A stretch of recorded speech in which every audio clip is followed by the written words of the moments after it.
Hello guys, ఈరోజు వచ్చేసి లో క్యాలరీస్తో అండ్ హై ప్రోటీన్తో ఉన్న చికెన్ శాండ్విచ్ని అయితే చేయబోతున్నాం. ఫస్ట్ వచ్చేసి ఒక 100 గ్రామ్స్ చికెన్ తీసేసుకొని నీట్గా వాష్ చేసేసుకొని దాంట్లో కొద్దిగా పసుపు, కారం, ఉప్పు చల్లుకొని అలా మిక్స్ చేసేసి అదే కొద్దిగా రైతాన్ని కూడా కలిపేసి ఫుల్ మిక్స్ చేసేసుకొని ఒక హాఫ్ అన్ అవర్ పక్కన పెట్టేయాలి.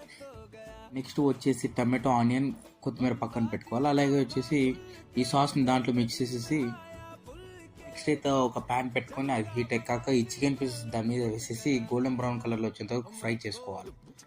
నెక్స్ట్ వచ్చేసి ఆ పీసెస్ని స్మాల్గా పీసెస్ కలిపేసి టమాటా మిక్స్లో అయితే మిక్స్ చేసేయాలి పూర్తిగా.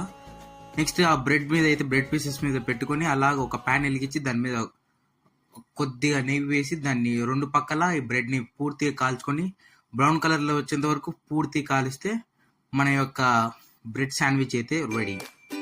ఈ వీడియో మీకు నచ్చినట్టయితే దీన్ని లైక్ చేసి, సబ్స్క్రైబ్ చేసి అండ్ మీ నెక్స్ట్ ఎక్సర్సైజ్ని అయితే కామెంట్ చేసి